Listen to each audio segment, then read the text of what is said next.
Welcome to Miscellaneous Guys Podcast number 5. Guys, we've made it to 5. Wow. All Yeah. right. With us today is Joe. I'm right here. Hello, hello. Have a cookie in my mouth. With us also today is Sam Maculus, Mr. Smegman. Welcome back. Hella, hella. Thank you, thank you. Good to be here. With us today is also DJ. Just insert a pop reference culture thing here. Yeah, Messed that up. that pop reference culture thing was awesome. And of course, Joshua is here. Him. Him. All right, I'm your host, your unworthy host. Andrew is not with us. He's not back yet. We hope he comes back because he is the bestest and awesomest host we've ever had. Bestest. And he's just great. So we hope he comes back at some point, but he's unfortunately busy. Today we're going to be talking about the games we've been playing. We're going to be talking about Epic versus Apple, and we will be talking about the possible Series X price leak, some COVID delays. More of them have been announced, and we're going to talk about what's left. What our Xbox and PlayStation going to show us? What's coming for the expected November release? And what generally speaking, what we want to see. All right, guys. So let's start into what games we've been playing, and I know that Joe's been wanting to talk about this game, so let's launch right into it. Okay. Just to clarify, it's Hell Let Loose, right? Yes, sir. Okay, so this is a very interesting game because it is, in my opinion, filling in the role of Battlefield. Now it doesn't have like the destruction or like massive, maps, but it's still big enough to fill that role of big team battles and communication. And it's set in a historical setting, which, some people might say it's old, but it's a great refresher from all the modern and futuristic shooters now, especially when you add in that a lot of the maps are a one-to-one recreation of actual battlefields that were fought. And you have like actual uh building placements, trench placements, all that stuff is pretty much accurate. So you can really get like a good history kind of like bird's eye view of everything and how things were fought and just how hard it was, for the troops to attack and to defend. Um, it is also a very good balance between realism and arcade. With realistic like shooters, you have the problem of like things being slow and monotonous, where you could die, in a split second, and then you have to wait, minutes, and then walk even longer to, to the next battle. With this one, it's a good balance of the arcade shooter of Battlefield and realistic shooters like Arma or Postscriptum, just to name a few. Um, for me, it's a personal favorite because it's, World War II, and it really, what's the word? You get a real feel of just how the armies were back then with their weaponry, and some may have superior tactics or superior weaponry, and you could really feel that when you're engaging certain armies. Like if you're fighting Americans, you as a German soldier, you kind of want to stay a little bit back because they have a faster rate of fire weapons. But for Germans, you have those superior range weapons like for their tanks, and you're more often than not, you're defending, so you want them to come to you. You want to strategize with your team, with other teams, because there's like at least 7, 8 other teams of like 8 soldiers. So you're constantly in communication with others on the battlefield and with high command and giving info, relaying info, and all that, and getting info from your troops, from your soldiers in your squad. So as a squad leader, there's a lot that comes with it, other than just find the guy, shoot him, and point out on the map. It's a lot of taking everything in, everything around you, and figuring things out on the move too. So that's one of my biggest draws to it is the communication that it takes to play the game and to play it well. Because without it, it kind of bogs down to like a slugfest of like you just shooting it out with each other.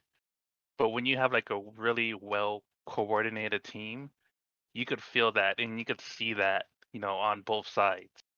Because you could be like hammering through their defenses, and then you could see like a well coordinated counterattack, and that stuff is just really like kind of like it blows me away with the teamwork that it takes to Yeah. pull that stuff off. Yeah. Yeah. That's a really cool looking game. I'll say that I haven't played the game, but I did look it up and because I was interested. Anytime Joe says I want to talk about this game, I want to know about that game too, Mm. because Joe is very into like getting into the mechanics and essentially finding the Yeah, fun. So I'll say this: I agree completely with Joe that it reminds me of Battlefield. Battlefield at its best. It's not. It's way fancier than Battlefield in terms of how you need to communicate with your teammates. A squad needs to be sort of tight. Every role, so there are classes, and every class has a yeah, role. And if you are not doing that role, you are letting your team down. Now, you can pretty much get away with that in Battlefield and still win. It looks like you cannot get away with that in Hell Let Loose. Is that right, Joe? that is right. So as you said, there's different classes, and you really want to be able to do your job as a class. Like if you're a medic, you want to be out there, reviving people, healing people, and if you're a machine gunner, you really want to lay down that suppressing fire for your guys to move on the objective. And Man, that suppressing fire really works too. yeah, especially in that game, it's a lot better than Battlefield because you definitely want to get your head down in the game, which is surprising because in Battlefield or Call of Duty, when you're taking shots, yeah, you could either crouch and just like wait for him to reload, or you could just run through it. Here, it's like it feels, I don't want to say realistic, but it feels like a real threat. Like Yeah, the soldiers tell you in real life, keep your head down when you start taking fire. Here, you have to do that too, or else you're gonna die, and then your role in that team is gonna go down, dramatically because you're dead. to those of you who haven't looked into it, it's got a really great suppression mechanic in which the world sort of goes black and white, and on top of it, you really can't shoot, or if you shoot, you shoot very inaccurately, Yeah, and it's sort of like the feel is supposed to mimic essentially like the actual experience of having fire over your head and the fear. So it sort of paralyzes you a little bit and it sort of gives you that experience, and that is a really cool mechanic. Um, one of the other mechanics that I like, I mean, Joe's a Battlefield vet, so like in Battlefield, in a lot of the versions, you have sort of like these spawn beacons, and uh, they have a version of that. They have version of that where you can use that for both only your squad or for generally the entire team, and that sort of yeah, allows you to play with the map better and control the map better. And map control definitely. here is very important. Definitely, So map control is you very know, important in this game too. yeah, and that's something that I was like, "Whoa, that is so cool." This game, the fact that it makes your teammates, they either play by the rules, essentially, and do their part Hmm. and live their roles, or they fail and fail miserably, and at this, the team suffers collectively, Yeah. which is really cool. Um, I've always imagined that I always wanted a game like in Battlefield. If you ask a squad your squad to like attack a particular point, whether it's alpha or whatever, bravo or whichever particular point, nothing happens if they don't. I think it would be cool if they added a mechanic where if the squad doesn't attack the actual objective, like, hey, I could order one of my teammates to like shoot that guy, like put that fool down, That's the Russian for front, right? put him It's the down for Russian front. disobeying an order. I mean, in I think it was Battlefield 4, they gave you some incentive to actually like follow orders. I think it was 3 actually, where if you attack the position where your squad leader, commanded, you will get some extra points. Yeah, Oh hell But yeah! you get some XP. yeah, But that's not a real big incentive because you could probably get more by just going lone wolf, you know. But here is like you really have to work together to get to the point, to defend the point, and get the enemies off of it. Because if you don't, then you're gonna feel that you're not gonna have a fun time. And Was it's yeah, just go real ahead. quick. Can the commander reward players? Like, can the commander send in like air support or Oh yeah, like you can send in like airdrops? air support, airdrops, stuff like that to help out, people pushing or defending. So But that is one way that again, you could reward them. And Like with yeah, you could do that in Battlefield too. If somebody decided to play as commander, yeah, but the Commander role in Battlefield 4 wasn't really worked out well. It what was no, had a more, great commander role. very, yeah, very few, 2142. yeah, very few people actually played that role. But when played right, it actually could make a difference for the team. Like you could oh mark definitely, players, yeah, and you know, Bigly. it's just that unfortunately most people wanted to be actually in the action as opposed to sort of controlling the action. yeah. You And know, another interesting is like the Commander role in. I'm not sure that there's a Commander role in Hell Let Loose, but I know it in Postscriptum, the commander is also, boots on the ground, and he's getting information from squad leaders. So he has to use that information, look on his actual like in-game map, and start calling in like airstrikes and artillery from radio positions. That is hardcore. And he's always getting like, like information like where are you guys at? Where's the enemy? How many of them are there? And he could, he decides what he wants to use to help them out, like smoke, artillery, airplanes, stuff like that. And I think that that is really good for. Is a really good. Would you call it a gameplay mechanic? I think you would, right? Absolutely. Yeah, Yeah. it's just a really good gameplay mechanic and an incentive to communicate with your, people around you. yeah. In fact, that's a really great way of putting it, Sam. It's hardcore. It sort of reminds me like when you would play Battlefield in hardcore core mode. Yeah. You really had to coordinate with your teammates to spot people because you couldn't mark them, you know, and to tell them where to lay down fire or where to go, you know, that sort of so saying like Hell Let Loose is a hardcore Battlefield, but like more advanced and more with better like gameplay mechanics that encourage Uh-huh. team play. That's a great way of describing it. That's also really attractive because you hear about hardcore simulation and stuff like Arma and how that's really neat and incredible and high tech. But I don't. Joe, you mentioned running back to the battlefield. It's like that sounds boring. That is boring. Yeah. And it's neat to hear that this has like sneer quotes unrealistic mechanics like the suppression that like a simulation game might not have. Yes. So if you're looking for like something to fill the roles of Battlefield, but you want something at the same time where you could communicate more and just have, in my opinion, a better time, then definitely check out Hell Let Loose. Nice. It's still in beta right now, but right now it is in a very good state, and the community is very dedicated to it and very friendly. And Definitely check it out. Joe, is that PC only, or can people play that on console as well? PC only. PC only, got it. Yes. PC Master Race, baby. PC Once definitely has a more funner and communicative community that I've noticed, and that's what I like. I haven't gone back in a while, but I could see that sometimes they definitely engagement is higher, I would say. Yes, it is.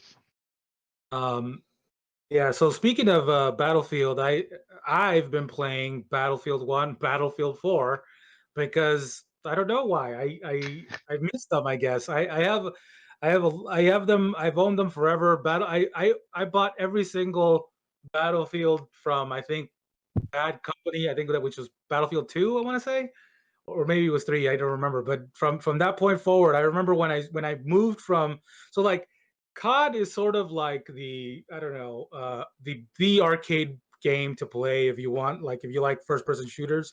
If you want a little bit of sim stuff and like a little bit of more realistic like game mechanics and some cooler stuff that simulates like the experience of battle, you can go a step higher and maybe go into like Battlefield or what have you. And once I moved up, I was like, I'm never looking back. This is the game for me. That's And how I I've felt. played that. I've played at least 1,000 hours on pretty much every Battlefield game since Part Two, and so I keep adding. I think Battlefield 4. During the time that I've played it, I've probably accumulated like 2,500 hours on that game, and Whoa. yeah, because like it's been years and years. I don't even remember the release date. That's how far back it was. But I've been playing it since the 360, and and I just haven't stopped. Like it, I played it the first year. I'm pretty sure I played it like at least 1,000 hours, and it just continued over and over again. Where me and my brother, we would dedicate like 2 hours a night, pretty much every single night of the week, just to play that game. And we sometimes it was more. It was like, okay, what time is it? It's like 5 o'clock. We're both home. Let's play until our wives scream at us. So it's such a fun game. It has, when played right, you can get that team effort experience in Yeah, yeah. Battlefield games. Where like where the medic is actually doing stuff that the medic does. The support guys actually like laying down ammo.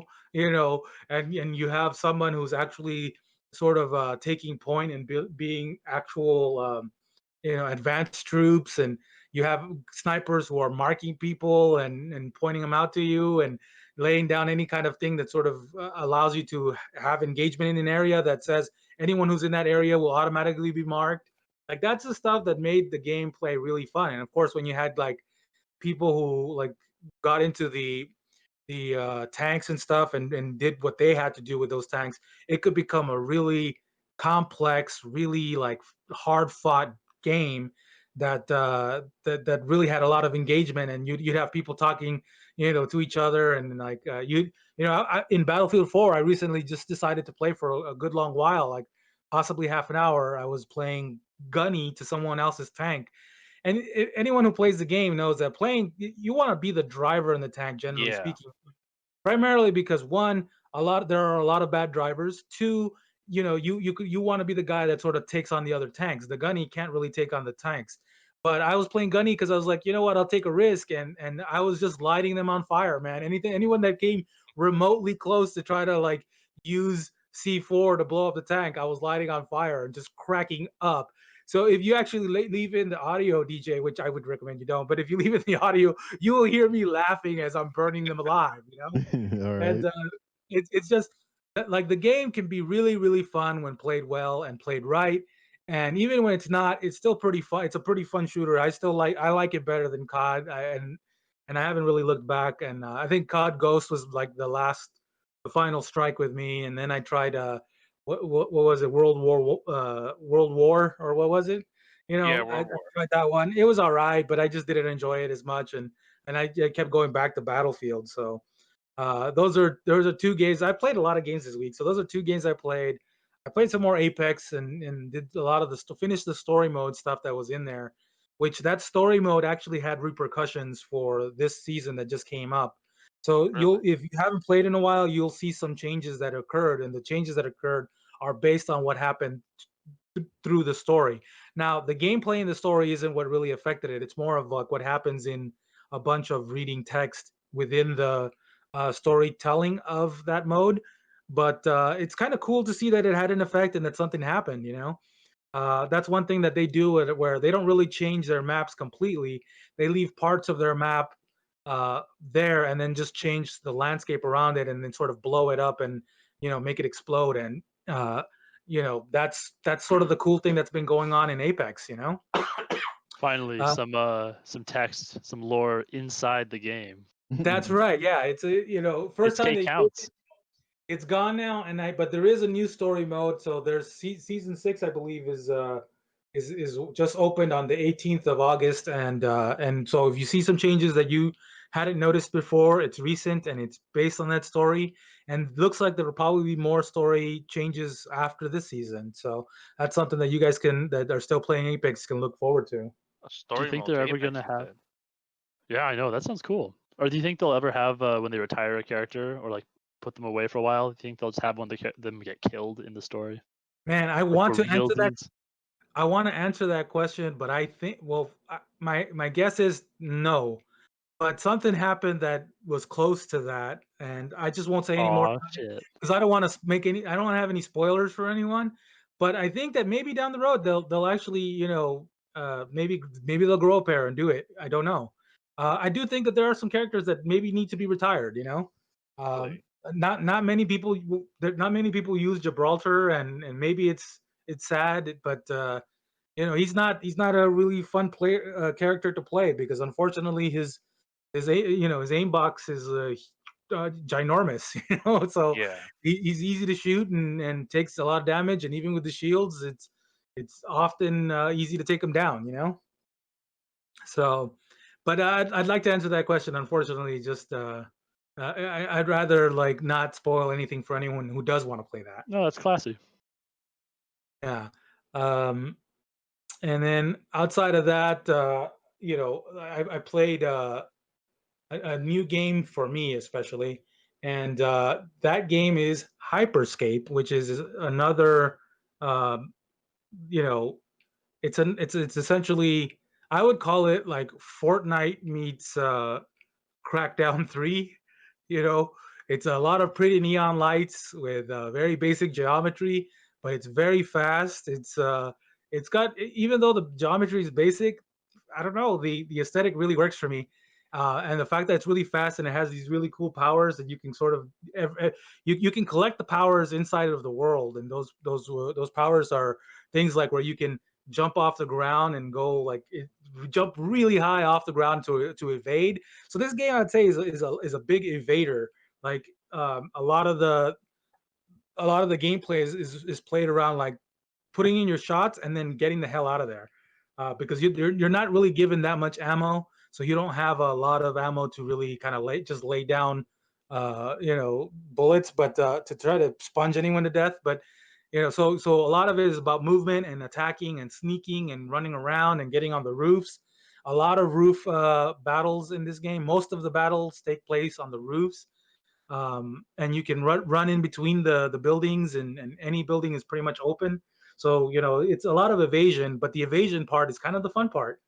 And they have some unique sort of like, if they kill your squad mates, that your squad mates turn into like ghosts, and they can go to they can run to local spawn points where you can revive them at those spawn points. So evading becomes even more fun, because if you evade evade the attacks, you can actually respawn your squad mates countless number of times, all the way up to the point where the map circles down. And obviously this is sort of what do you call it, a battle royale game.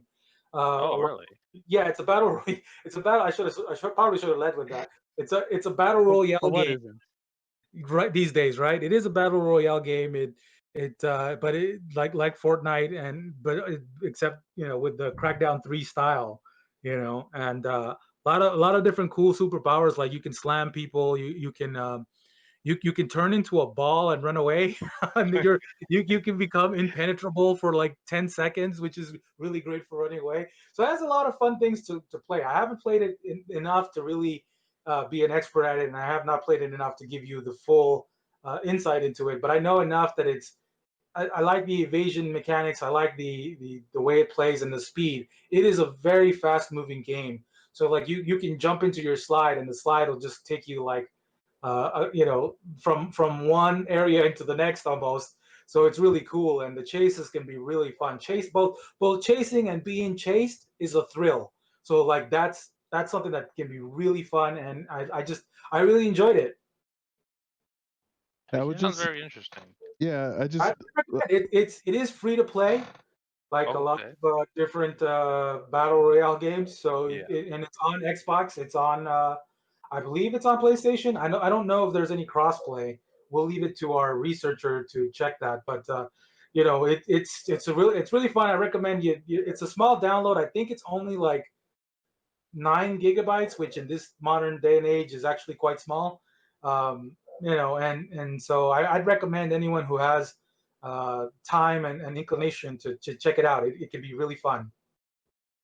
so I decided to go ahead and pull up a YouTube video of it, and I was watching the trailer, and when it first came on, it made me think of a little bit of like Mirror's Edge with guns.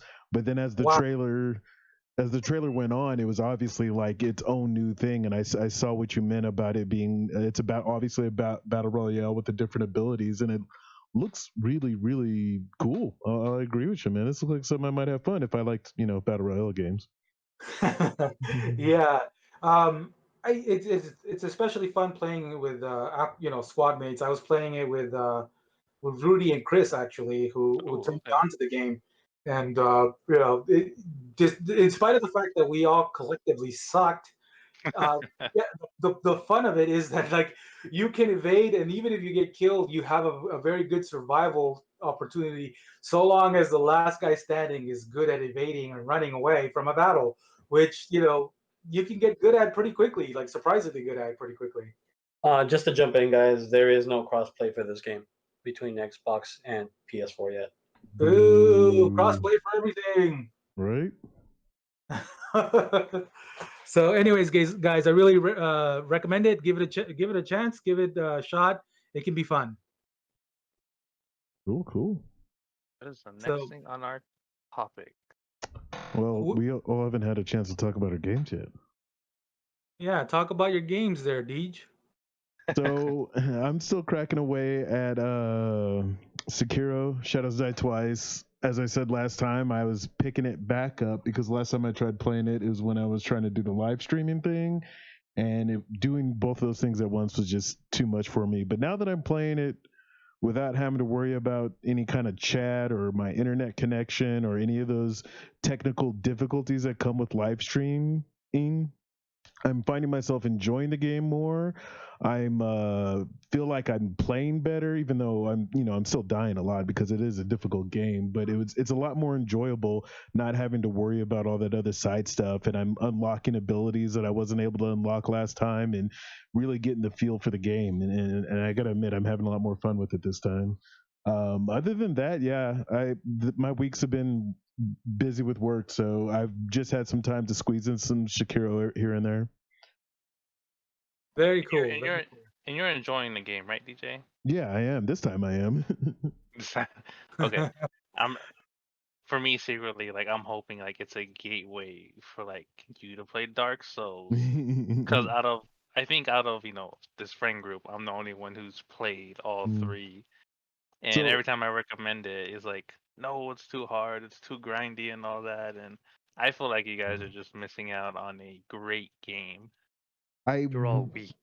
I was watching. I didn't watch the whole stream, but I was watching one of my more favorite YouTubers play Blood Soul or Blood. Born What's the other one called?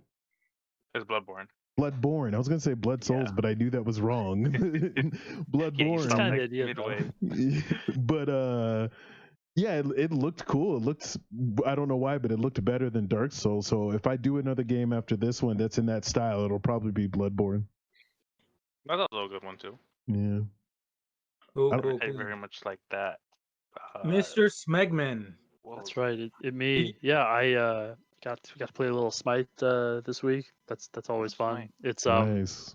It's really nice to get back into that and relearn the items. I feel like a big part of the skill ceiling or sky in that game is just knowing what all the different items in this store are and what they do, and being able to tell what an item is just by looking at a tiny picture. Because I have a shitty monitor and I squint at it. So, oh man, does it give me life steal or protection? Just oh quick, we got to get back to the fight. Go go go go go. And it's that game is so weird and deep that like you can preset builds so it will automatically construct your character, but I'm not there yet. So that was a good time. And also played some of the Gardens Between, which is I don't know if you call it an indie game or a low budget game, but it's certainly well made. It's got a really simple mechanic. It's got a couple of kids in a dream world, walking around these islands that show bits and pieces of their memories, and you control time going forward and backwards as they walk through these islands, and you do things like activate switches to make clear the path forward. So you'll go forward, hit a switch, rewind time, go down a different path, and then go forward again, and it's pretty. And I remember seeing it before it came out, and the soundtrack is super chill. So it's just a nice thing to do while you wait for people to log on. That's so cool. Is that on the Xbox there, Sam? Oh yes, and it's on Game Pass. Oh, very cool. It's on Game Pass. I'll give it a shot. Yeah, especially when you can like play one of these little levels and just vibe out in it for like 5 minutes if you have just a bit of time. It's nice. I love games that generally have anything to do with sort of controlling time or reversing time will always appeal to me. I remember, playing Prince of Persia with playing with it is to say is too much. I was playing it with my wife, who would essentially just sit by my side and watch it. Yeah. Yeah, little moments where you can sort of rewind time or grab old memories. That stuff is always really cool, and I love that sort of mechanic. Yeah. No, it's definitely worth your time. Very cool, dude. All right. So, Josh, tell us about the games you've been playing. Well, I've been playing some NBA 2K20 just because of the whole NBA coming back, and now that they're in playoff mode, it kind of got me in the mood for some basketball. Lakers forever. Yeah, right. And so, with my created character, I finished the season, my first season, my rookie season with the Lakers. We won the championship. I won Rookie of the Year. I was the MVP. I was Finals MVP. And then when it came to contract negotiation, I wanted something. I guess that was too ridiculous for the Lakers, and so like no. And so I was like, well, no me, no you. And so I ended up going to the Dallas Mavericks because I wanted to play with Luka Doncic and Donkey. yeah, and Kristaps Porzingis. Excuse me. And so when I loaded up the season, I saw that Phil has also joined our team. So we're pretty deep in the Mavericks roster. And so I'm playing the season, and I'm dropping like 60 points a game, 70 points a game. I got to a point where I dropped 91 points in one game because I wanted to beat. I got 80 points. And like I got to score 2 more points to beat Kobe's record, and I'm like I hit it, and I was like, Kobe, no. Oh man. Then I got 91, and I was like, okay, I got to beat Will Chamberlain's record of 100 points in a game. I didn't get close to it, and I've yet to get to that point. But in essence, the reason why I'm playing the game is just more so because I have that basketball itch, and physically, if I try to play basketball in real life, I'd probably break myself. So that's a great. Very frail. So right, and that's what I'm playing. A little bit NBA 2K.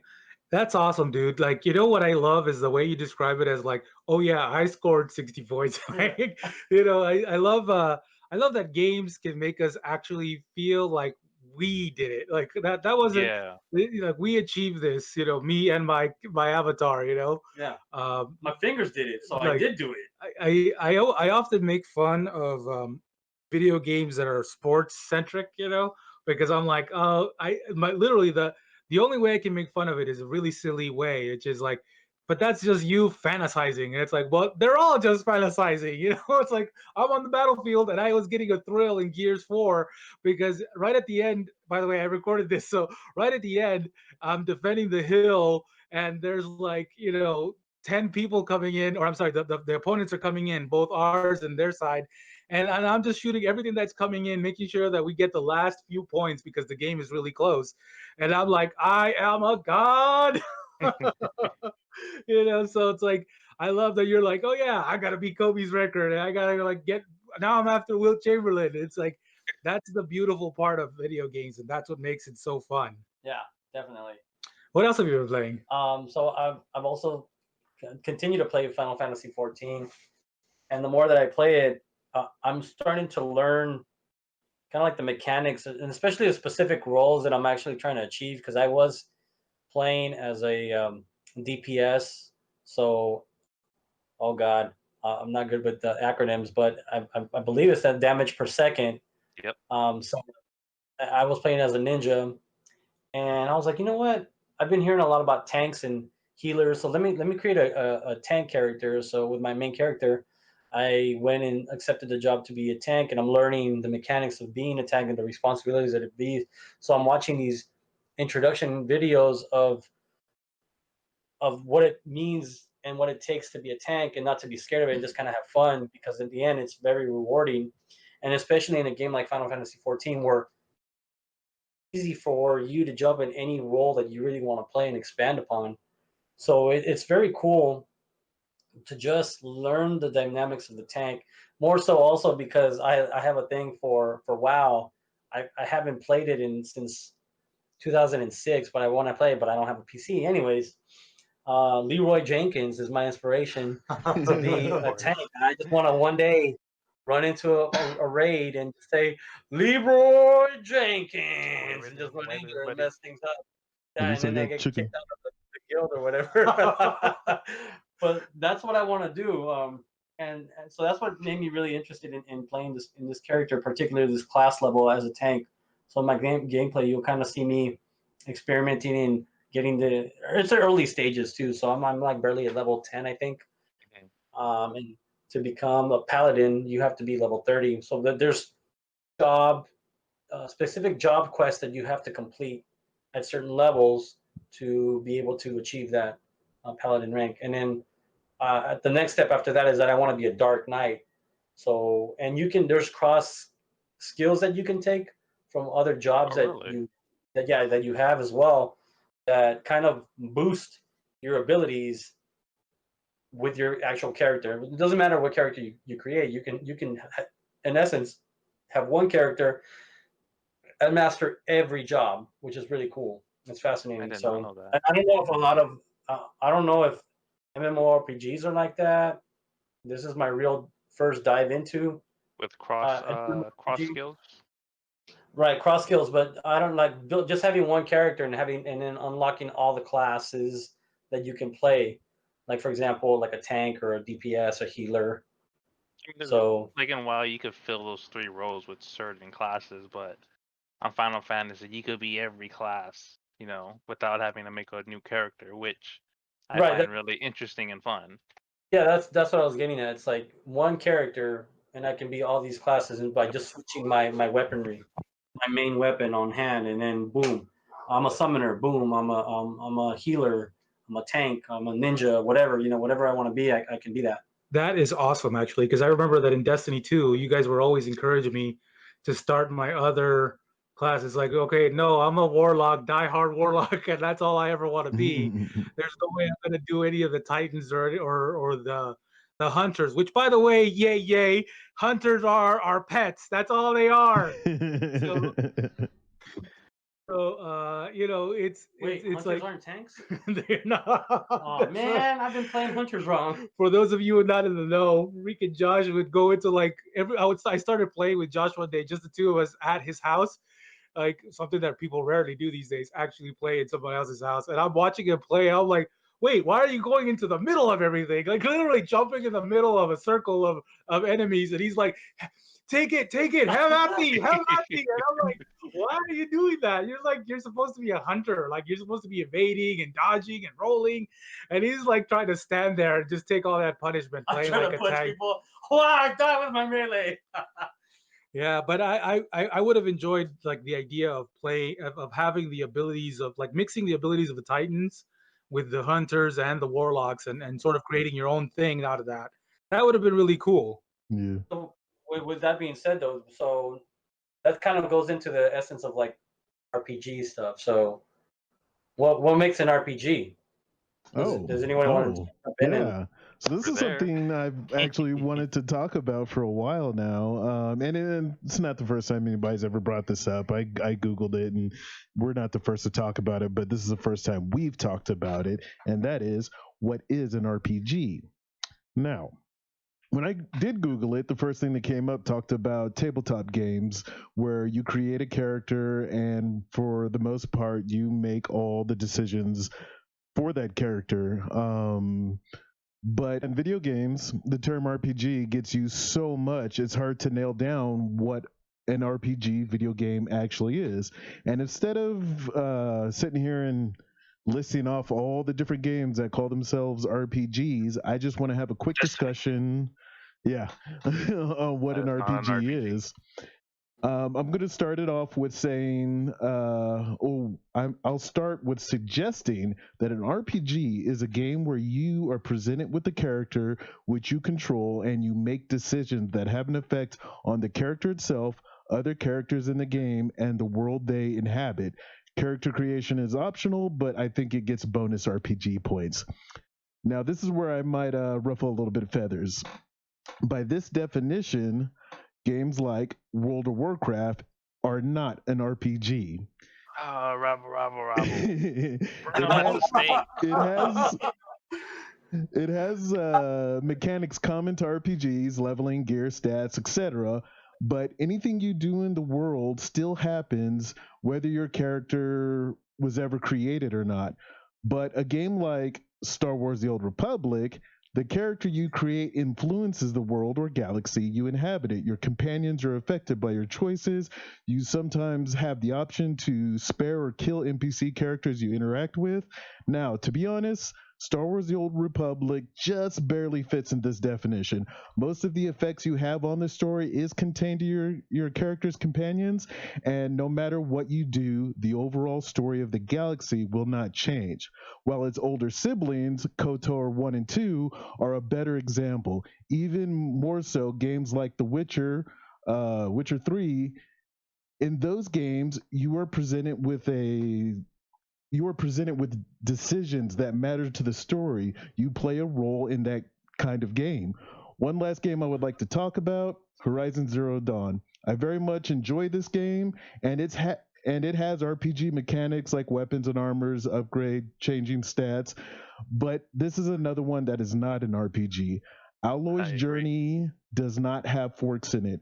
You're not given any choices that has an influence on her or the world she exists in. Her story is written, and there is nothing there. There's nothing the player can do about it except experience it. There's nothing wrong with this, but it's not an RPG. Okay, now it's your guys' turn. So DJ, I have a question for you. Mm-hmm. 2 questions maybe. All right, question number 1. If Horizon Zero Dawn is not an RPG, if WoW is not an RPG, what are they? And then I guess the follow-up question would be, if okay, so by your definition, you'd say that that's not an RPG. Would Destiny 2 be an RPG? No. No, this is Oh. not an RPG. It is not an MMO. It is not an RPG. Yep. It's I'll neither. tell you that right now. It's neither, but people claim So it that- is for whatever reason. So Yeah. I'll answer. Horizon Zero Dawn is an action adventure game. You do get to explore the world. It's a bit of an open world. There's all kinds of things you can do, but as far as what kind of control on your character's decisions there aren't there. World of Warcraft is a MMO, and it takes place in a fantasy world, and it has all those RPG mechanics like the rolling of the computer's doing it for you, but the rolling of the dice to see how much damage you do or how much damage resistance you have. But your character, in a sense, is just another cog of the wheel.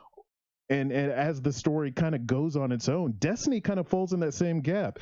If you don't play Destiny, it does not change the world of Destiny. But if you don't play The Witcher 3, then Geralt never gets anywhere. Nothing ever happens for Geralt, or any of his friends or companions. And that to me is I don't know, like, names for some of these other games that are calling themselves RPGs, but someone needs to come up with something, because in my opinion, they're not RPGs. They could be maybe just like have RPG elements, right? True. And still be labeled as an RPG. Well, that's the thing. It's one thing to say, oh, this game has RPG elements. It has a talent tree. It has this and that. But don't call it an RPG. Just say, in the description, it has RPG elements. But, people are always trying to sell something, so they'll call it an RPG. I'm not sure, and I'll ask Joe, because if Destiny 2 is not an MMO, and this one goes out to Joe and Sam actually, if Destiny 2 is not an MMO, and if it's not an RPG, what is it? Do you want to start off, Sam? Yeah, sure. I might have. I'm so sorry if you hit this beat, but I think you could say that. I think the loss of the story elements that definitely like deprives it of being an MMO, but something that I think goes into or not an MMO, an RPG. Something that I really enjoy about an RPG is that it sort of enshrines player choice, and that, affecting the story and the world. That's one thing. Clearly, that's not the case in Destiny. You sort of leave that as an exercise to the player, but there's so much choice to be had in Destiny in terms of like what you do, how you look, and like the weapons you use and the abilities you use. And you could say that about any game, but I think they really do emphasize, oh, this is your unique special snowflake guardian. And I know that when I played that game, that I really took to the role of playing a Titan and like got into it, and I enjoyed that a lot, and it was really fun, like being a defender Titan. And it's like, yes, I want to like back up the team, and like it helped with my own personal role playing within the game, which sounds like a little like cornball and out there, but when you spend so much time with something, you kind of want to lose yourself in it. And I think Yeah. getting all those choices to like all those different options really helps it feel like, oh, I made these choices about how I'm experiencing the world, even if those choices really only affected my play session and not the world itself. Fair, very fair. By the way, you made an awesome Titan. I remember so many times where I'm like calling out for help because I'm being overwhelmed as a warlock, and you're like, "I'm there for you, dog." And you come to the Oh, Yeah. rescue. I love it. It was Oh, awesome. and I loved Crest of Alpha Lupe. Just faster revives. That was good stuff. Nice, nice. So no, hold on, I have a question for DJ then. Okay. So by your definition, then do you consider for example, Final Fantasy VII an RPG? You 'Cause see it's that been labeled Damn. Japanese So, RPG. that hold on, one quick second. So I'm gonna jump in here with this. The okay. chat. So I was even thinking, like, if your definition is accurate, most JRPGs are not. There you go. Yeah, Like, are not. so yeah, challenge. Look, answer Josh's question, I but was keep in mind that you're go for it.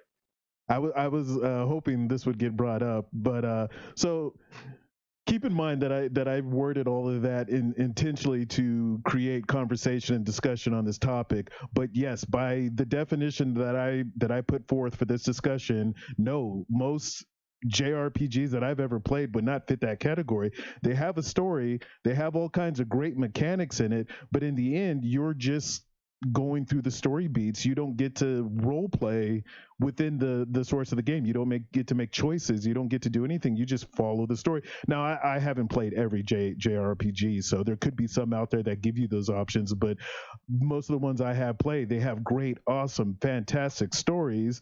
But again, you're just experiencing the story like you would be if you're reading a book or watching a movie. DJ, All those good right cutscenes. now, you know how I'm feeling right now? That meme where the guy is sitting on a table and he says something specific, and it says change my mind. Oh yeah. And then That. you just blew my freaking mind because my whole life I've always like JRP. That's a JRPG. That's a Yeah, me Final too. Fantasy VII. But Quick. based it off your logic, I can't. I guess I'm too shocked to kind of defend it and say that it is an RPG. And I'm kind of like taking your side. We're like, yeah, you changed my mind. Like it's not an RPG. All right, who's gonna step up here Real quick. and Like, Go, defend Joe. the JR?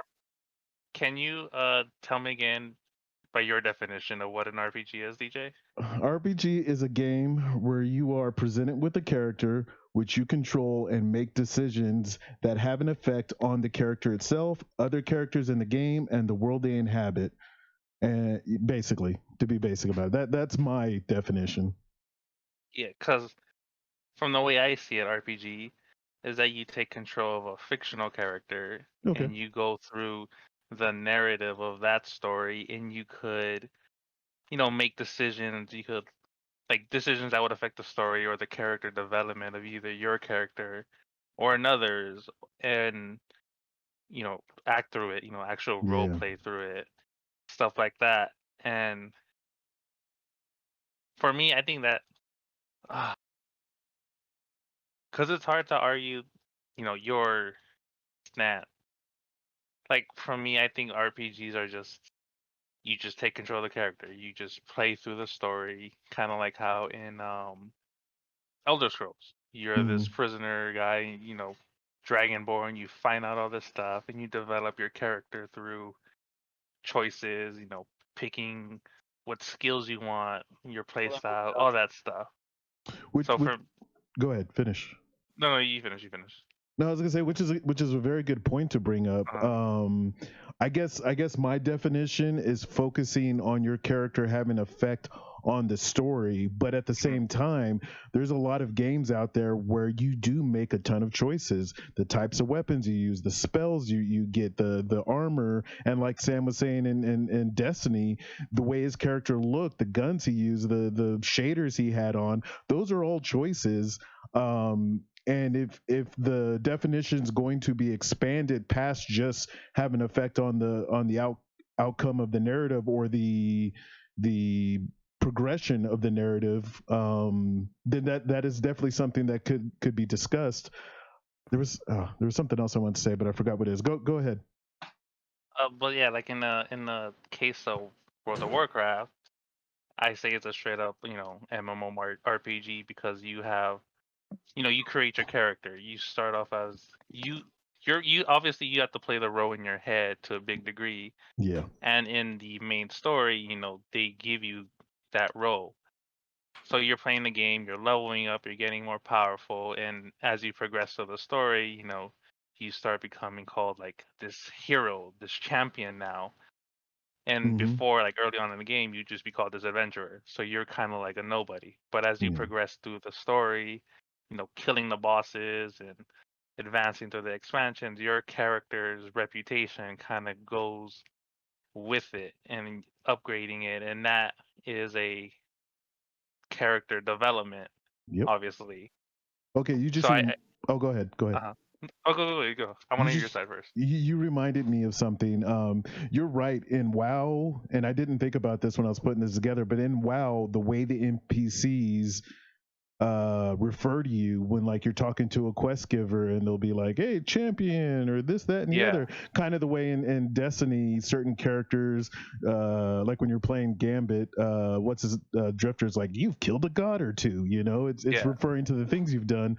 And I was also thinking about how, and this is kind of more of the community making a game in RPG, but I've seen people in Red Dead Redemption role playing in game, throwing out like old school accents and everything. So even though the game itself, the online version of the game itself, wasn't set up to be an RPG, because people are role playing within the game, it kind of turns it into one. And I know people do that with World of Warcraft. I don't know if anybody does that with Destiny, but it would kind of work, I do.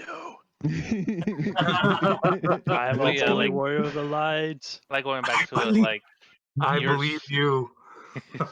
You're still like impacting the narrative, even though obviously it's time gated and linear in a sense. Like it's in the sense that it's gonna happen. You're gonna defeat him, but the game just has to continue since it's a multiplayer game. Because obviously someone else beat it, and they're gonna have to give them something, to keep playing. Yeah. It's not like a single player where it's like everything just stopped because you don't play the game. That's a good point. And there's a lot of stuff in WoW. Yeah, there's I'm a lot sorry, of stuff Joe. in WoW. But yeah, like each character is like I lost my train of thought. I'm so sorry. No, it's okay. Continue. Sure. Just I wanted to ask you if my impression with WoW is that a lot of the stuff you do, that there's a lot of flavorful text written around the quests. That's right, isn't it? Oh yeah. If you read every last quest, there's a lot of information that tells you about the world that you're existing in, the climate of the different races and factions and all that stuff. So again, like, go ahead. I was only asking because it seems that a lot of the story and the effects in the world could be effectively happening through text. That like, oh, you help this quest giver, and then their story changes or progresses, or maybe it doesn't, and maybe you're not like affecting the geometry of that sandbox world, but maybe in your own personal instance, you're affecting the state of the world, your world, through those quests. I like that. I would definitely add that to the list of things that makes a game an RPG. Very cool. Another thing. Sorry, AJ. Like another thing about MMORPGs is like numbers. Like numbers, matter a lot for the player, because bigger numbers, better damage, better healing, better whatever. You want more numbers. You want a theory craft about specs and how to do things. Yeah. And for me, the biggest thing like about Destiny being labeled an MMORPG is that they're so vague about everything in the game, especially with their weapons. Like it would say increase range. Well, how much range? Yeah, what does that Increase the mean? target acquisition. Yeah, like what does that mean? You're not giving me a number. I can't look this up in the game. Instead, I have to go through a third party site to actually figure out what it means. So I'm to not. call it like an Yeah. MMORPG, I don't think that's right because it doesn't have any of the elements that an MMORPG has, It really especially doesn't. with the interface. Yeah. I'm Like, surprised that they haven't done that with the guns because they did that with the armor, where everything just got like they added what they added that 1 to 100 scale for all the armor stats, Yeah, yeah, but yeah. but then not they for the threw guns. I would love that. then they threw super random stats on the armor, making 99% of every piece of armor you get garbage. That's how they get you, the carrot. Yeah. Famous complaint against looping roll, like getting that lucky roll or not, and where like you said, 90% of the time it's trash, and the other 10% of the time it's only mediocre trash. Yeah. Yeah. So here's the thing. So like, I think the answer lies somewhere where, depending on how stringent your definition of an RPG is, that will make that'll decide which games are or are not RPGs. So like you can get as sort of as strict as DJ did, and in effect make it so that all JRPGs really aren't RPGs, or you can get sort of let loose and say anytime you get to enjoy yourself as a different character, as someone different than you're playing a role, and therefore and it's a video game, so therefore that's a role playing game. If you can sort of jump into the role and build your character up the way you want to, sort of the way you can do it with like certain mechanics on games where you absolutely do not affect the story and you do not affect the world. But let's say you can decide whether you, like for example in Quantum Break, you can kind of maybe affect the story a little bit, very little, in some of the decisions you make. But ultimately, what you're really deciding is sort of how are you going to build up your powers. Are you going to extend the amount of time you're sort of in a time break, or are you going to make it so that you run faster and speed faster in between those time breaks or what have you. So you get to decide that. Is that a role playing game? Maybe most would answer no, but if your definition is essentially just like, hey, I'm playing this role and it's a game, that's enough for me, then that is an RPG, and Quantum Break would then be an RPG.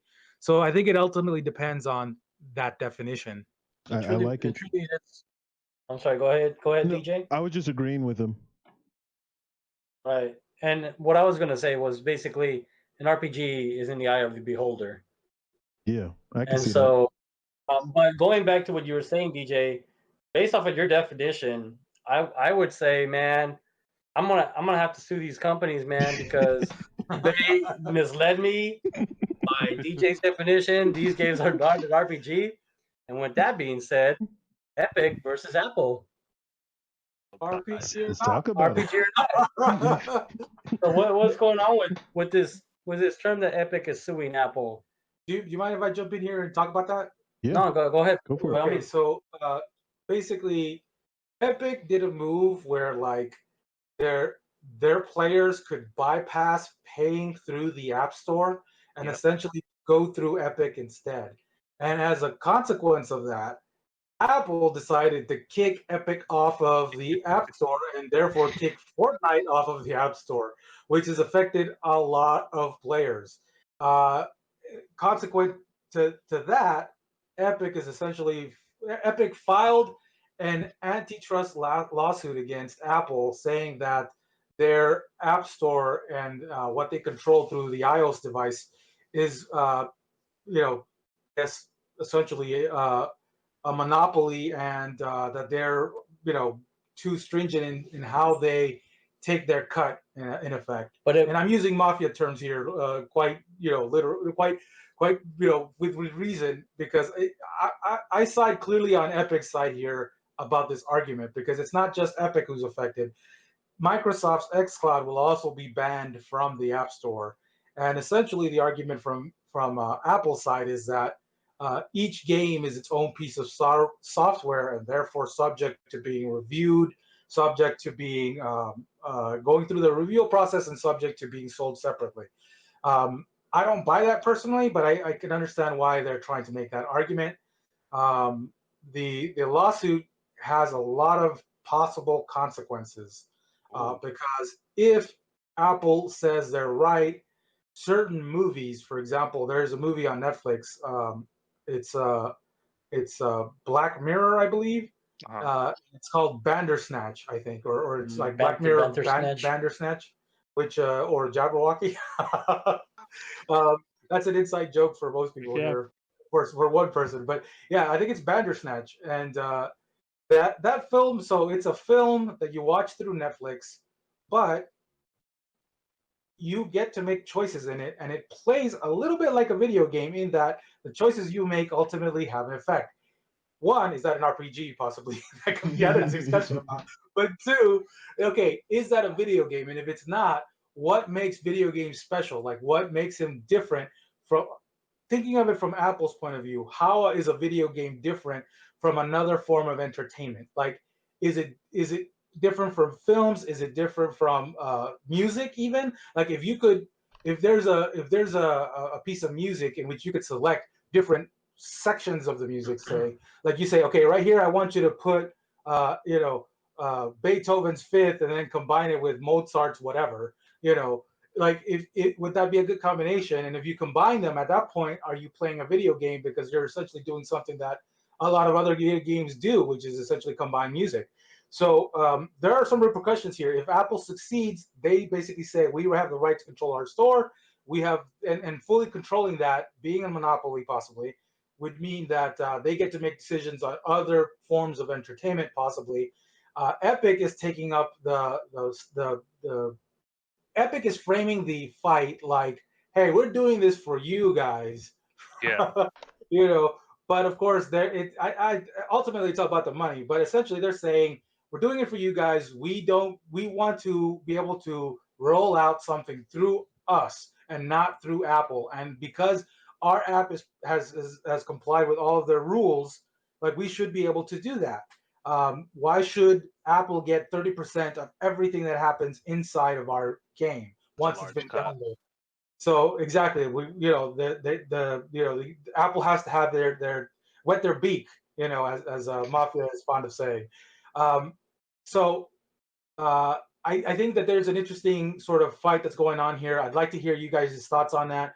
I do want to add this one thing real quick. There's a beautiful ad that Epic's done. Do you guys remember that famous Super Bowl 1984 ad that Apple did? Sort of like that there's a woman, she runs into a place where everyone's like watching a giant screen like a zombie, and then she throws up a hammer and breaks it. Well, they've done like a Fortnite version of that, Yeah, I saw sort it. of Oh, turned jeez. it turned the whole thing against Apple and saying now you guys are 1984 and you guys are essentially holding up the future, which gave things services like xCloud, services like Epic Store, and other things might be the future. And in this case, that's what they're holding up.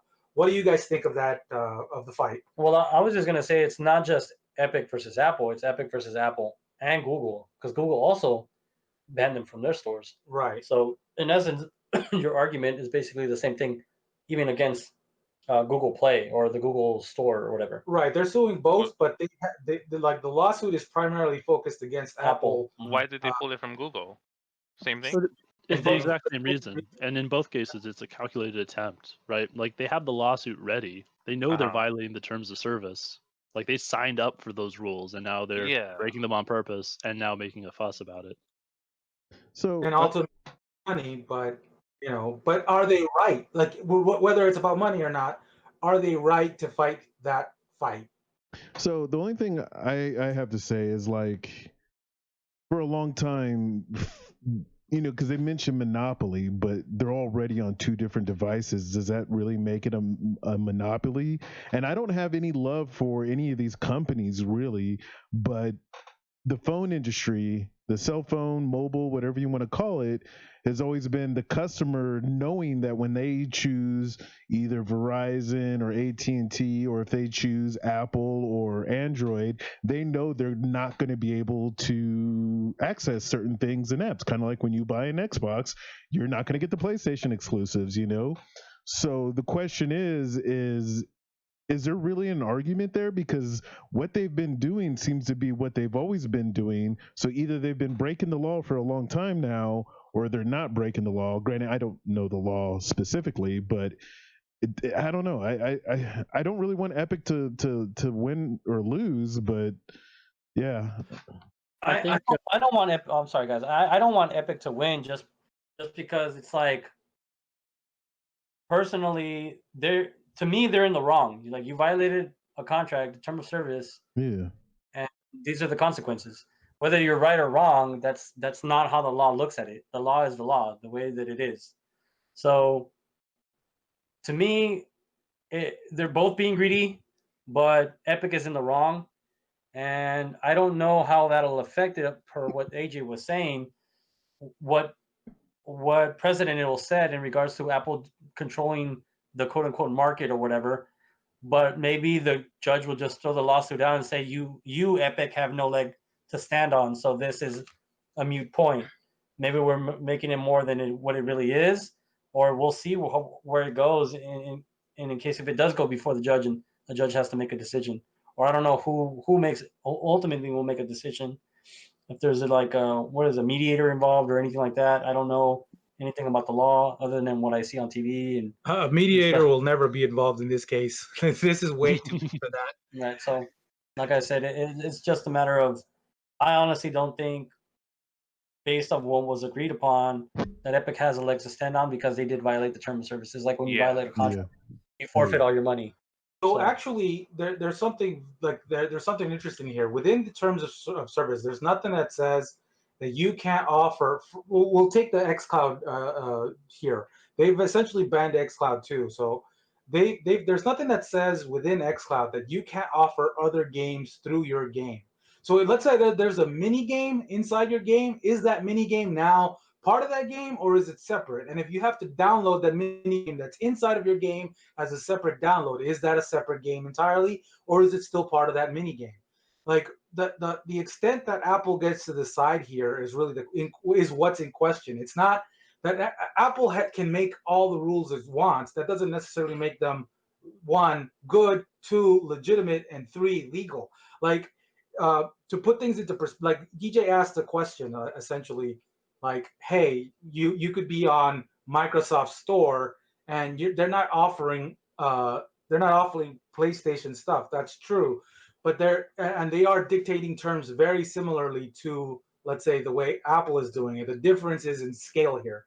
What you have is essentially a huge, like, a huge group of users controlled by Apple. What we're talking about is monopoly. Whenever you've had a company in the past that has controlled essentially the means of both production, not necessarily production, but essentially the means of distribution all the way through every single part of the stage, like in this case, they control what games can be on there, whether those games meet those terms, whether how much those games will have to affect, how much those games will have to pay to be there. So they're controlling a huge amount of like what gets to be on there and what doesn't, and they control a huge percentage of the market. Which is, anytime that that's occurred, antitrust laws have been there to sort of protect the consumer. In this case, users, people who work, buy Epic products are having to pay a premium. So what did Epic sort of, yeah, they started this. They broke the rules. They said, like, let's try this and see what happens, because we have a lawsuit that we believe we can actually defend. So let's try it. So what did they do? They actually said, look, you can now buy this, pay us $20 instead of paying $30 through Apple's store. Apple said, heck no, we're not going to allow that. We're going to do it the way we've always done it before. We control the market. So if they control the market, and if they get to make decisions such as essentially controlling at what point there's a delineation between what is one piece of software and what is another piece of software. Like, does that matter? And if it does, like, should Apple have that right? And my feeling is that they shouldn't. Like, I think I don't necessarily side with Epic here, but I have the feeling that, like, Apple's power in this case is very much like a monopoly, and it's a bad thing for consumers. So I'd rather side with the consumers in this. Any thoughts on that? It Yeah. seems. Oh, go ahead. Go on, DJ. Oh, okay. Oh. Wait. I'll just say this TCIP real collision.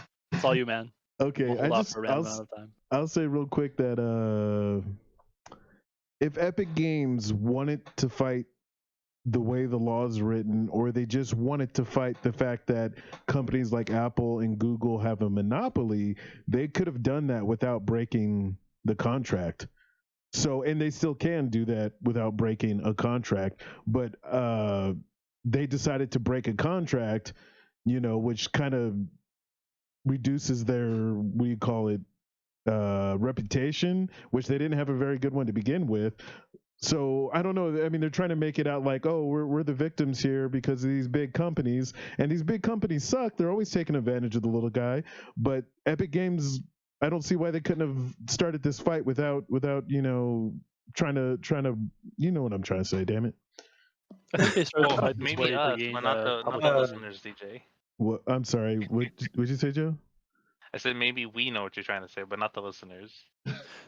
No, they started this fight in this way to like garner public opinion. Like, and I don't know how persuasive it is. In AJ's case, it's very persuasive. But like, yeah, they're effectively pulling a fast one and like being ugly in public to get attention, and maybe get the kids to get their attention too. All the kids who were born after 1984, who don't remember that commercial, unlike some of us. No, but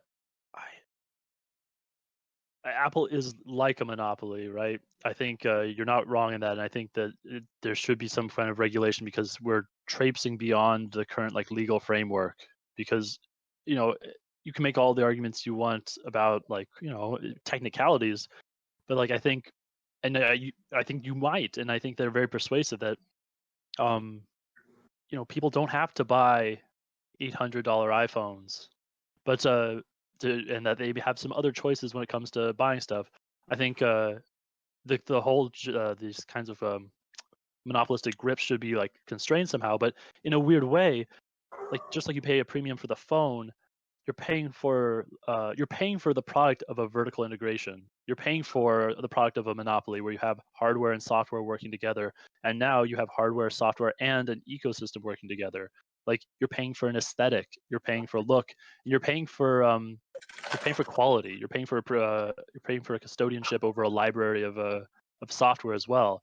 So all this like nitpicking that Apple does in a weird way, that nitpicking is a service that people expect, and they might even expect it even if they don't know they expect it. That just goes into that premium brand quality that has really just been their staple since the iPhone launched. So like I agree with you that it's too much, but I also can understand and I also agree that like it's too much and there's just a shit ton of money involved, so it's crazyville. But I think that Apple's like nitpickiness is a product in itself, and it's in their best interest to try and maintain that product. Okay, That's part of their brand. I'll add a follow-up question here, Sam. So, in your mind, do you remember the Microsoft monopoly lawsuit, the antitrust lawsuit that the government filed against them? Mhm. Back in I think it was late '90s, early 2000s. Like it was yesterday. Like it was yesterday. What is time? 20 years ago, like it was yesterday. Yeah.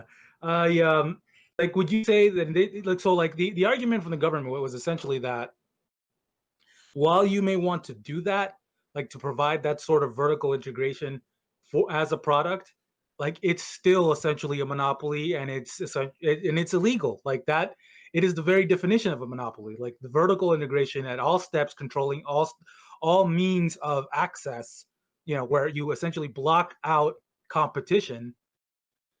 That is the monopoly. That is what's the illegal and meets those Wait, antitrust standards. because when Microsoft put in that Internet Explorer and said, "Hey, we just want to integrate Internet Explorer as a great part of our service for all Office, I'm sorry, for all Microsoft Windows users," we're that's what we're doing. We're vertically integrating our products, and there's nothing wrong with that. And the government said, no, there is something wrong with that, and the government decided, yes, in fact, we will fine you billions for this. Ooh. And a lot of people turned their backs on Microsoft at the time, and sided with the government, saying, yeah, this is very much a monopoly and very much anti-consumer, because you're going to control all. Like, that's when Internet Explorer was essentially, I think, 95% of all browsers were Internet Explorer, and Netscape and Mozilla and whoever else wanted to get in there with their browsers, and they're effectively preventing them from getting in there because they controlled every part of the distribution. So in many ways, what you're saying, it's true. Microsoft is selling that. That's something that people enjoy, even, but it's not necessarily good for them or good for us or good for for the country. What do you think? Do you think that's like, is my argument faulty here, or is there anything to it? I think there's a lot to it. I just think that the issue of scale really comes into question, and proportionality of like the market. Like, you throw out numbers like, I don't know, whether there are a billion iPhones or something, but that's so far different than 95% of the market. And also, it's a weird difference. So like, Microsoft went from being like horizontally integrated to vertically integrated. Like, everything was Microsoft, and then it became everything and a bag of fish and chips with Internet Explorer, and that was just too much. That was too much of the pie. But here, Apple is not horizontally integrated. They don't control 95% of the market share of smartphones. They are like a fifth, a third. I have no idea, but it's not the same. It's not the same same reach. And I agree with you that it's shitty, but people can get Android phones. It's not. Yeah, we live in the world is that diverse now. Well, that's an interesting point, because there's also a lawsuit against Google, of course, and those are Android phones. So The same idea, though. the potential there for, because the other, if Apple is 20 to 30% of all smartphones, then the rest of it are pretty much Android, and with maybe like the up and coming Chinese market throwing in their own sort of something or other. But um, I don't know. I think that remember, the antitrust lawsuits sued the entire steel industry, essentially, because they said, Oh hey, yeah, there's like we're going three of back you. 100 more years. Yeah, well, we have a The long Gilded history Age. of saying, like, hey, these are the practices that ultimately are bad for consumers, and it's been that way for a good long time, like that. So that would be my argument. It's like, hey, yeah, maybe Apple doesn't control 95% of the market, but of the market that they do control, they control it so fully that there can be no competition within Yeah, that. but it So also like but what are you competing for? Like they're hosting a marketplace and they're vetting the products within it. Like, it's not. Now, if you told me that, and I think there are a lot of antitrust suits against Google for like promoting their own internal apps and search results over competitors, right? Like, oh, you're looking for Microsoft Word. Did you mean Google Sheets? Yeah, you could pay Google So to like have your that, name at the top of the list. right? So that stuff's real. But like, when it comes to these ecosystems in particular, Pages of what are we competing over? Like, marketplaces? Like, anyone can have their other marketplaces. The issue here is that Apple controls what can and can't be on the phone through software, whereas at least with Android, you can sideload at least. I I don't think. I'd say Yeah. that the one thing that ties it all together is that you're competing for price.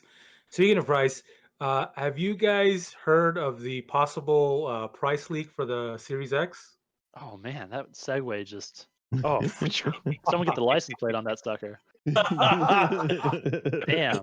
We were talking about consumer pricing and all that stuff, so I'm Boom. like, oh, $600 for You got the activated, Move fully and subsidized, and it doesn't even have a keyboard, so it's not going to be a very good email machine. Man, yeah. So speaking of the price leak, $600, and Master Chief is not coming this holiday season for me. I'll pass. I think they're gonna make the same mistake they did with this generation, is overprice it, not really have anything worth to buy it, and then it's just gonna fall on its face. How much was the Xbox One on release? $500, 500? fully subsidized. $100 more than the PS4. PS4. So I saw that, and I saw the leak was at, what was it, $599 or whatever, $600. And like on one hand, with the hardware they're giving, it feels like that's a reasonable price. But at the other hand, this is a video game console we're talking about. A lot of people are going to be waiting. A lot of people are going to wait before they buy this if that's the price. Especially when Master Chief isn't coming this holiday season for Josh.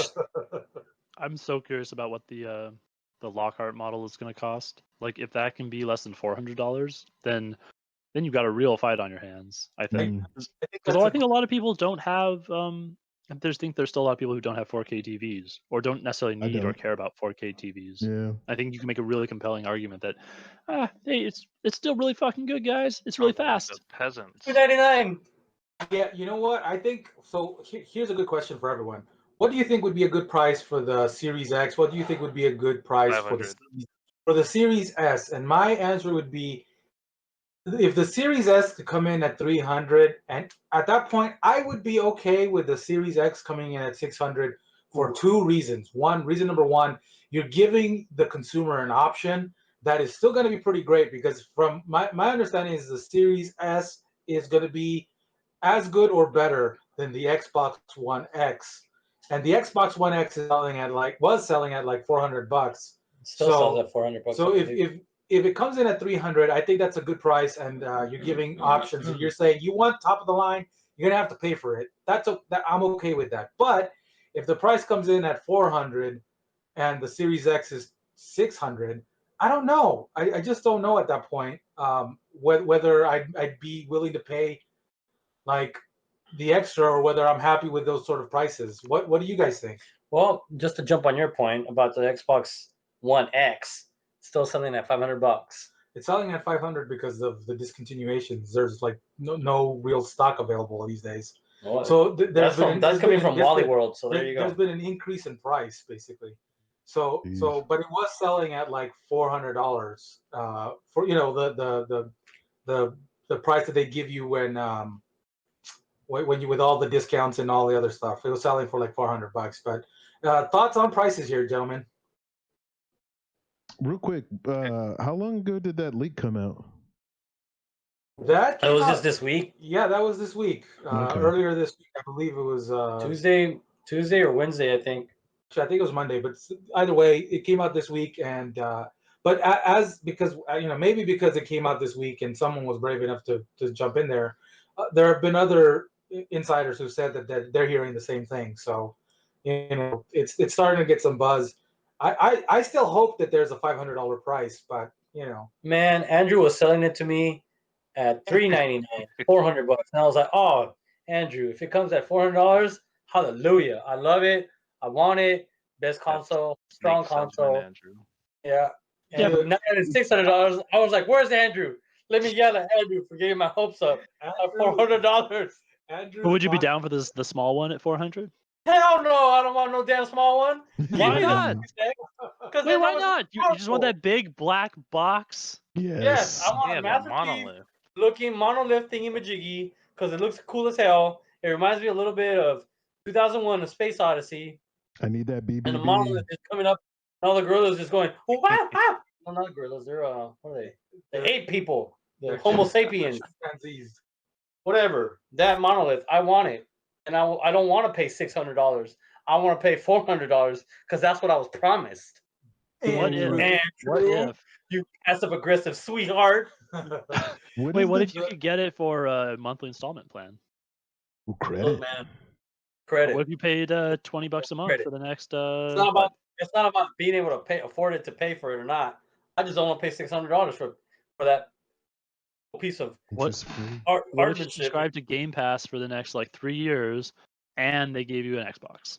Oh, I No, would they're not do giving me that. Master Chief Infinite. So there you go. You wouldn't get it with a Game Pass for 3 years. 3 years. That okay? Yeah, all right. Realistically, probably. But I'm mad right now. So let me be in my mood for a little bit. Damn.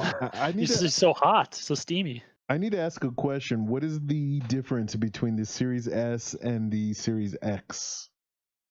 The Series S Is it just will hardware?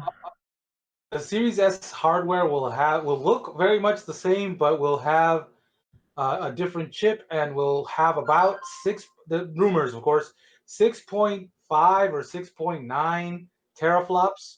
So Oh, I love it when you say flops. yeah, it's about the equal of in power of the PlayStation 5, right? of the Xbox One X. Actually, I may be mistaken. I think they said they might have 4 teraflops. Someone will have to double check this. Perhaps our researcher. And then Nope, not today. I'm tired. so, it will be the equal in power of the Xbox One X. So whatever teraflops it actually has, oh baby, those flops. Yeah. It will be the equal in power of the Xbox One X, and that will be the difference. It's a different chip, different quantity of teraflops, but the equal in power and ability. So it will still provide you with a 4K ability, but it won't run it at the 60 or 120 FPS that's been promised for the Series X. The teraflop is a unit of like processing speed, right? Processing Point power. operations per second. Okay. Yeah. Because I hate the fact that Microsoft brought that term into the public because it still doesn't register in my brain to mean anything. No, man, you gotta go back to Iron Man 1. Jarvis is all like, "Oh, I'm operating at 20 exaflops per second." Exaflops. Yeah, it's I know mumbo it- jumbo. I know it's real, but it's like it sounds like sci-fi mumbo jumbo, just like you said, you know. Yeah, and also like, I don't know, it is the most EP thing you can have. Yeah. But which is what these new Let me read consoles this real are. quick to you guys in regards to the Series S. This is by BGR.com. In case of the Series S, it's going to be running 20 CUs. I don't know what CUs are. Core units, maybe. Right. Use- So in comparison, the Series X will feature 52 CUs for a total CPU performance of 12 teraflops. So I think a more useful metric is that whereas the X will be able to do what 4K 60, the smaller one won't do 4K 60. It'll do like 4K 30 or 1080 60. Gross. yeah. Yeah, those are As pretty long as good. as long as I'm getting those 60 frames per second or more, I'm happy. I'm not really worried about 4K. Yeah. And I'm sure they'll let you decide which one you want. So the also reason- per the same website, it says that the Series S is rumored to be just $200. yeah, because Series S. what I don't I'm believe looking it. at that came out Further 3 rumor. days ago, they're saying Xbox Series S for release on November 5th for $299. Xbox Series X, meanwhile, will reportedly follow on November 6th for $499. And this just came out 3 days ago, so I think the leaks have already been patched up. Hmm. I don't Maybe. know which price to believe, but I know I want to believe the 300, 500 prices. And I want Andrew's prices. Andrew, buy you me an promised Xbox. me. I think Andrew sold you that Xbox. He therefore owes you the difference. You owe me my money. Oh man. Also, it's not supposed to have a disk drive. Did I hear that Yeah. right? Yeah, I feel like that's an important factor. Which Yeah. I'm fine with. It's Series S? Oh, okay. $100. No more HD Blu-rays. But also, everyone has a Blu-ray player now, or at least an older console. Ultra Blu-rays. Ultra Blu-ray. Yeah, I don't know what to believe. Obviously, we have no way of like confirming it. We won't know until it's either leaked and it's an official leak, or until it's essentially made announced by Microsoft. We'll find out soon. Stay tuned.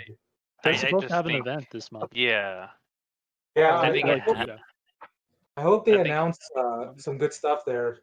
Like You know, price. because there have been so many like delays in recent times about what's been happening and what games are going to be there, what games aren't going to be there. Deathloop just got delayed to next year because of COVID. Apparently, What did? I'm just so tired.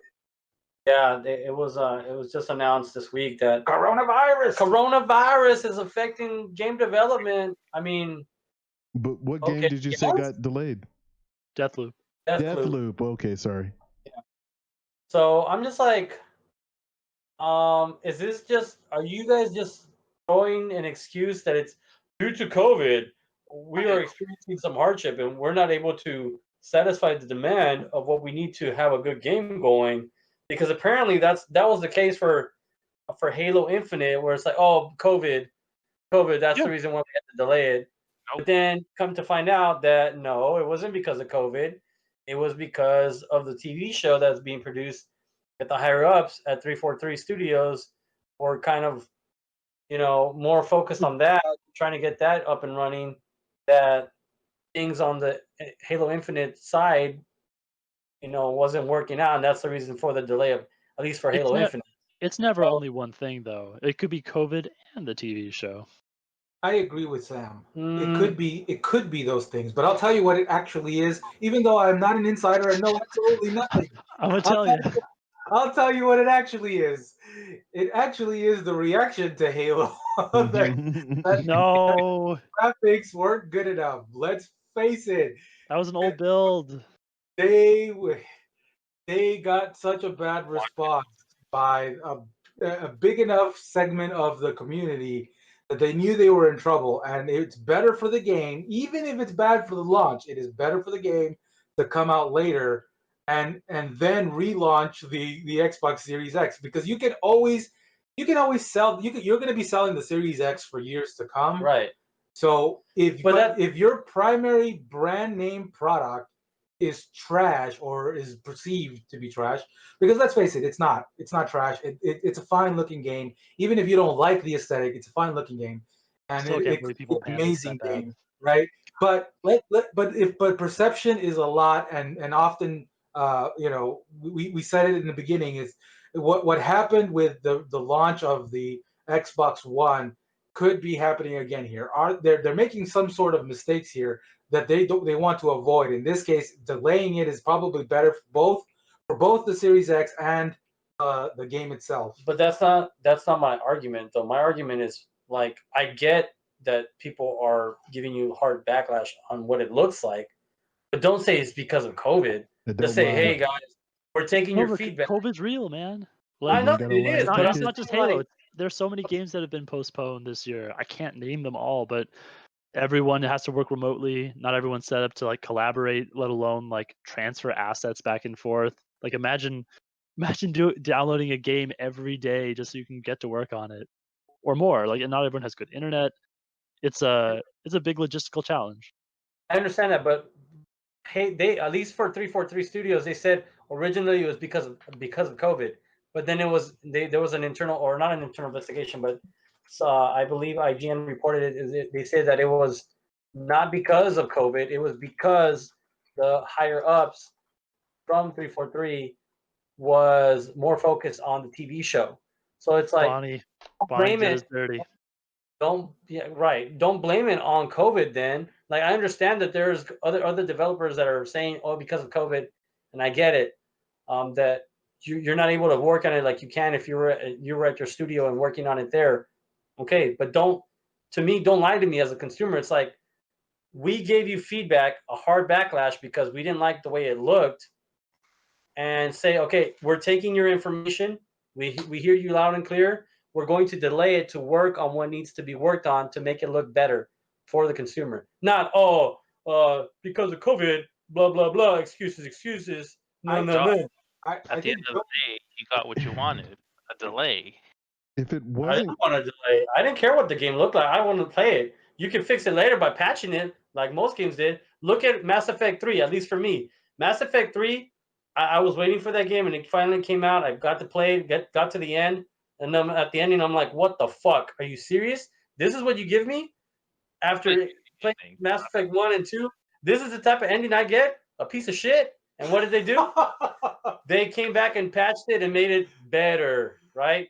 So for me, Mass Effect 3 would have been perfect had it not like up to the last 15 minutes of the game where it's the ending in the original version of it, and then they come out with a patch.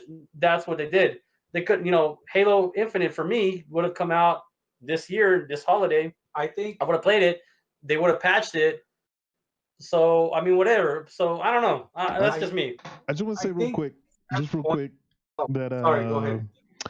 I just want to say real quick that like I understand COVID is an issue and it's affecting everybody and it's affecting a lot of things, but it does seem kind of suspicious for a company to come out and be like, "Hey, we're about to drop this game on you guys this fall," and then the very next week, oh, COVID, when COVID's been going on for months now. You think if that was really slowing them down, they'd have already planned for it. They'd already be like, hey, we're not going to make the deadline, you know?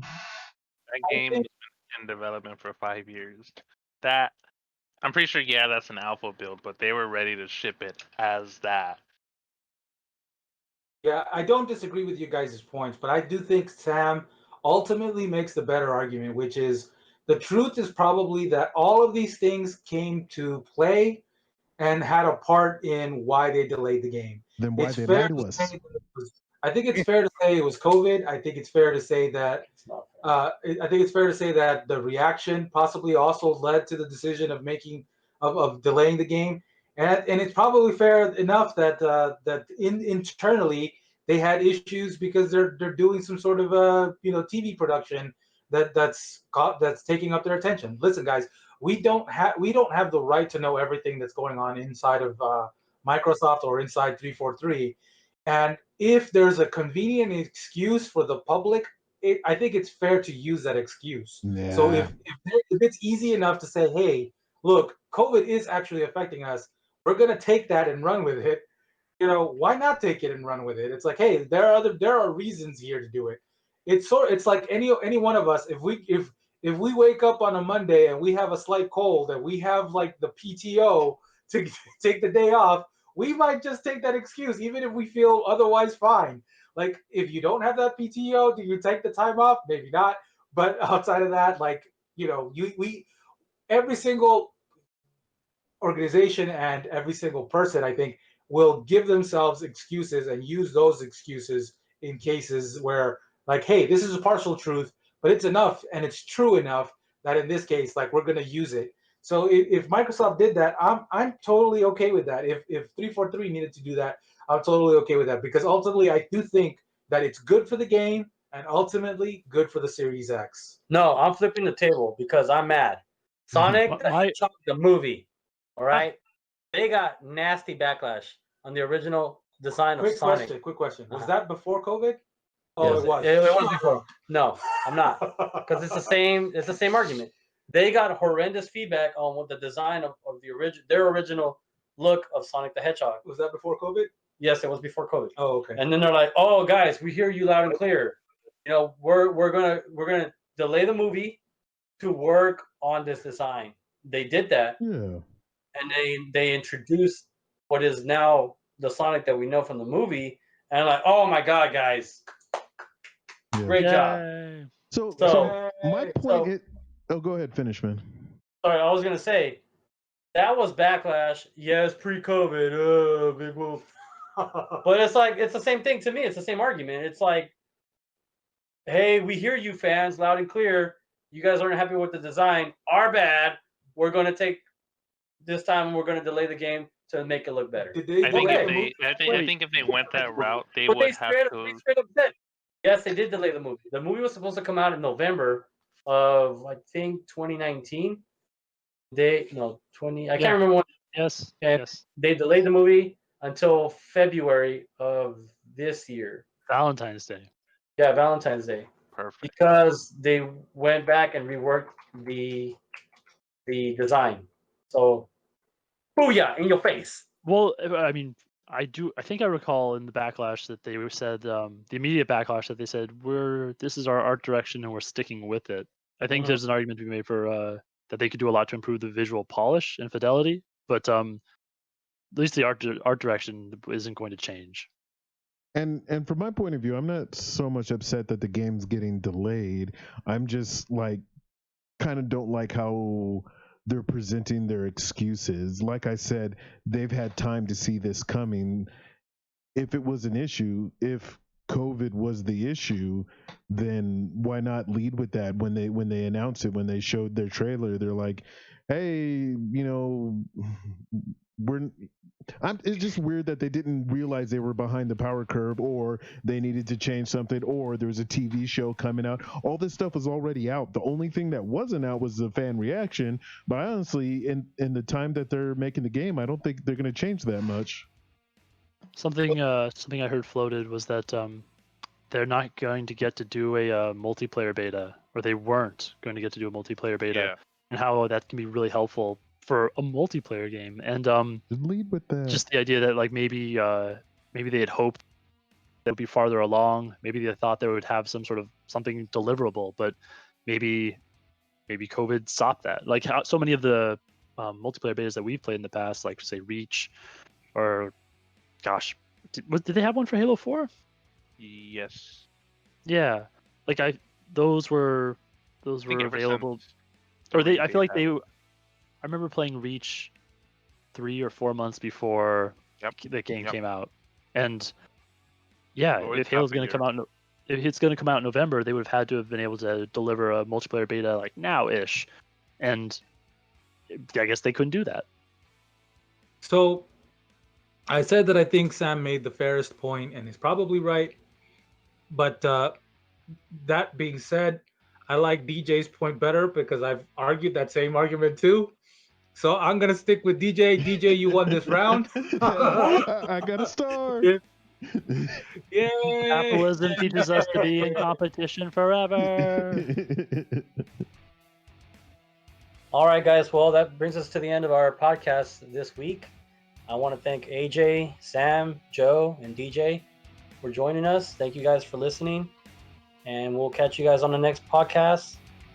So please stay tuned, subscribe, follow our channel, do all that good stuff. Hit that like button if you like it.